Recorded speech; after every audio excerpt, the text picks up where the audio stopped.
Hello.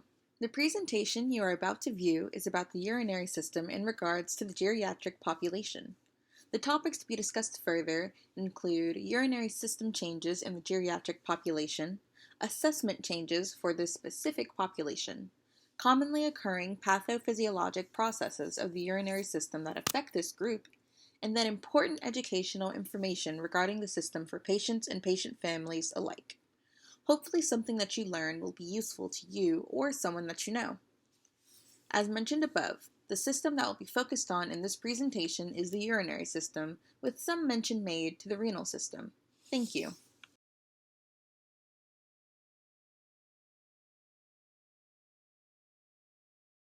To begin, let's refamiliarize ourselves with the definition of who a geriatric is.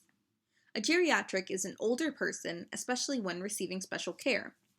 According to Tui, Jett, Ebersole, and Hess, chronological late life is recognized as beginning somewhere between the ages of 50 and 65, so in a way you can expect this to be the time period in which you could expect these changes to start being more noticeable, let's say.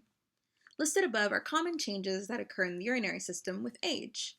They are changes in urine stream and length of time condition, as well as the difficulty in starting urine streams.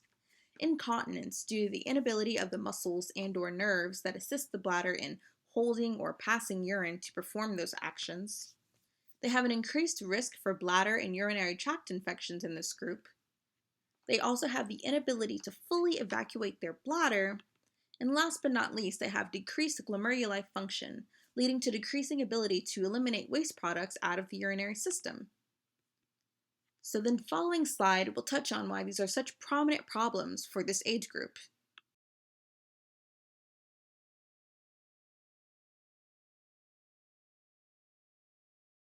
One by one, I'll be discussing the changes that occur to the urinary system due to aging in a little bit more depth. To begin, the change in urine stream and difficulty. The change in urine stream and the difficulty that the elderly have in starting a stream occurs due to the weakened or weakening bladder muscles that develop that way over time. They become unable to contract enough to empty out the urine fully, not being able to 100% get the urine from the bladder through the urethra and out the urethral meatus. Further difficulty may develop due to other conditions that are developed due to old age, such as an enlarged prostate gland for males or prolapsed vagina or cystocele for females. These are just examples of common conditions that also occur due to aging that can have an effect on the change in stream and the difficulty that they'll have in starting the stream, as it can lead to urinary hesitancy or maybe even urinary retention. Number 2 is incontinence. Incontinence is the lack of voluntary control over urination or defecation. It occurs due to the inability of the muscles and/or nerves that assist the bladder in holding or passing urine in doing so. Even the bladder wall goes through changes. Its normally elastic, stretchy tissue toughens and loses its elasticity, decreasing the amount of urine that the bladder is able to hold. According to Tui, urinary incontinence is not a normal part of the aging process, but actually the result of an underlying problem. However, today, urinary incontinence can be treated and even cured through the many options that have become available medically and therapeutically, hopefully leading to the decrease and eventual eradication of the stigma surrounding the condition. Number 3, bladder infections and urinary tract infections. The elderly have very increased risks for bladder infections and urinary tract infections than any other age group. And why? Some of the reasons for this are that they have weakening bladder walls, also weakened immune systems, blocked urethras for aging males, shortened and thinner urethras in aging females, and etc. The list can honestly go on as to why they are far more susceptible than other age groups to bladder infections and urinary tract infections. And that's why it's so important that we're able to watch out for these specifically when we're performing assessments. Next is their inability to fully evacuate their bladders. The weakened bladder muscles and nerves that I touched on earlier, they cause the bladder to be unable to empty properly because the necessary contraction cannot occur to evacuate the urine out of there, meaning that they are able to release some urine and experience some relief when they urinate. However, still some urine is left over in the bladder, causing pain and can lead to other conditions. And then lastly, decreased glomerular function. So according to Chmielewicz et al., by age 85, roughly half of the glomeruli are not functioning properly. Thus, the ability to eliminate urea, uric acid, creatinine, and toxins from the blood gradually decreases with age. Age-related changes occur across the entire body. However, the changes that occur within the renal system will have a direct effect on the urinary system and the changes that the system is already facing.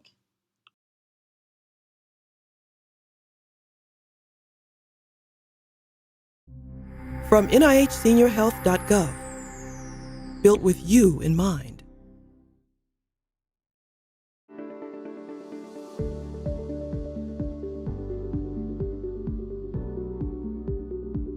Aging affects bladder health in a couple of ways.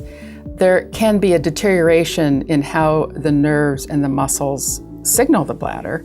In addition, the bladder muscle can lose its elasticity or stretchiness so that it doesn't want to hold as much urine as it did when it was younger.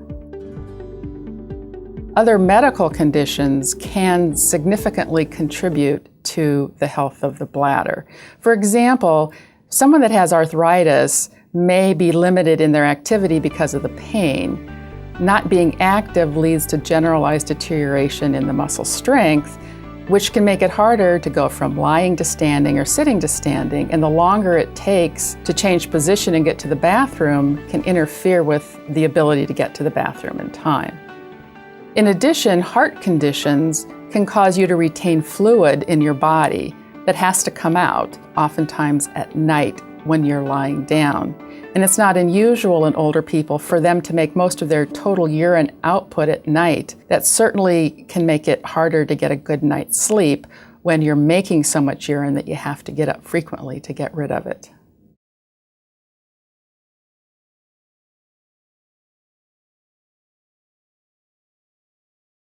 When it comes to the assessment of older adults, it's important to be very thorough and specific with your questions.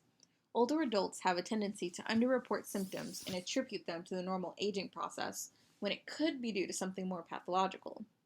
Here's a list of information to keep in mind when you're specifically assessing a geriatric's urinary system. Number 1, gather thorough information regarding the individual's aging changes, lifestyle, symptom history, and how they deal with those symptoms currently. Number 2 is to be specific. When discussing the system, ask specific questions about changes in urine stream and length of time, if there's any difficulty present, if they've experienced any incontinence, and if yes, describe those circumstances and the extent to which it occurred and understand how they addressed it and how they may still be addressing it. Number 3 is to establish a rapport with the patient. Urinary system topics can be very embarrassing for some, and they are likely already embarrassed to be seeking help. Reassure their concerns and listen intently. Number 4, assess the patient for signs of dehydration, as patients experiencing incontinence will attempt to decrease their fluid intake in hopes to stop the problem. Number 5, palpate the bladder to look for any distension, as of course that may indicate urinary retention, which is a problem to look at when it comes to the aging population. Number 6, examine the perineal area. You'd want to look at the skin in this area and note any odors, the color, presence of lesions or rashes, and any discharge, and that's for both genders. You'd also want to note any products utilized in this area, such as if they're wearing briefs, using incontinence pads, if they have a catheter in place, and etc. Number 7, you're going to look out for any organ prolapses, and then utilize the Baden-Walker halfway grading system to discover to what extent the prolapse occurred. Number 8, you're going to assess the patient's pelvic floor.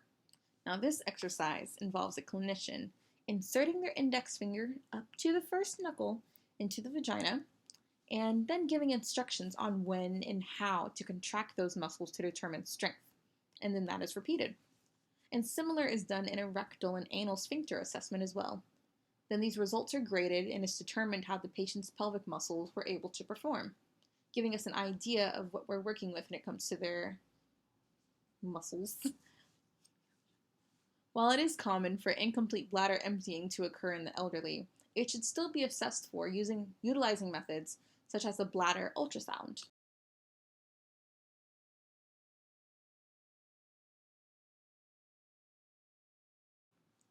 Geriatrics have increased chances of urinary tract infections and urinary incontinence when compared to other age groups. Urinary tract infections, more commonly known as UTIs, occur when bacteria has entered the tract by way of the urethra and then begin to multiply in the bladder, becoming a true infection. The elderly are more susceptible to UTIs because of weakened or weakening immune systems, the inability to maintain adequate care of themselves, the occurrence of illnesses that cause urinary retention and then necessitate the need for a catheter, which increases the already high risk for a UTI. As UTIs are very concerning for this age group, when performing assessments, make sure to include specified and focused questions in relation to a suspected UTI, such as, have you experienced sudden bouts of confusion? Have you experienced any disorientation or falls recently? And describe your daily liquid intake. The first question, I would say, is highly important as the most crucial indicator for a suspected UTI in the elderly is confusion.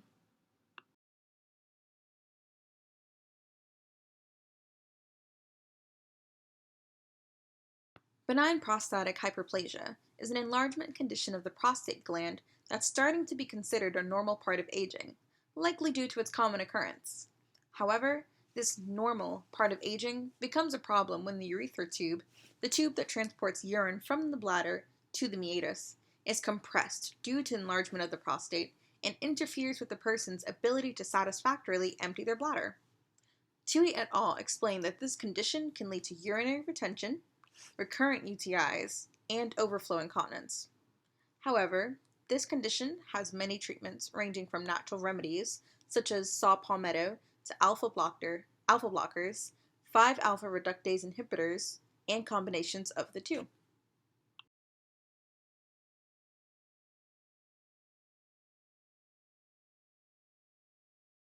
Urinary incontinence is the involuntary loss of urine to the point that it is a significant problem. As I mentioned earlier, urinary incontinence is not a normal part of the aging process, but age-related changes can predispose older adults towards it.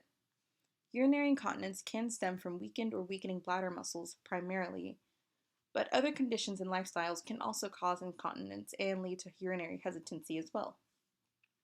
Such as I listed above some of the risk factors that are involved in developing urinary incontinence.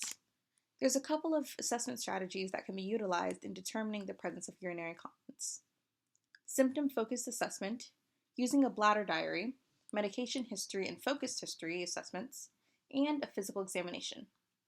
Urinary incontinence screening should be included in medical visits for all older adults, especially for adults considered at risk, as there are different types of incontinence and they all differ in how they present. Some ways used to combat urinary incontinence include bladder training, pelvic floor exercises, lifestyle modifications, and absorbent products such as pads and briefs.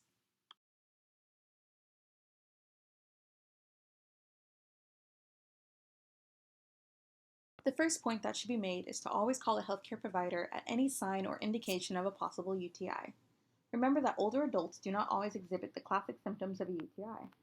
The most prominent symptom in the elderly is confusion, but they may also report a burning sensation with urination, extreme lethargy, polyuria, difficulty urinating, and very dark urine. UTIs can turn nasty if left untreated, so help yourself by seeing a professional. Be comfortable with your medical professionals, as telling them the full extent of what you're dealing with helps them become closer to meeting your needs.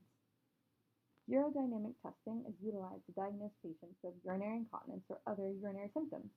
They can measure the function of muscles and nerves, bladder pressure inside and around the bladder, and other factors involved with the urinary system. And of course, do not wait for a urinary tract infection to just go away. Call a professional at first signs of a suspected UTI. In this presentation, I've mentioned some common conditions that affect older adults and listed some of their risk factors. Some are non-modifiable, such as age and gender, but some of these risk factors are something that you can try to change yourself. Talk to your primary care provider about possibly working to change these lifestyles and what that can do for your health.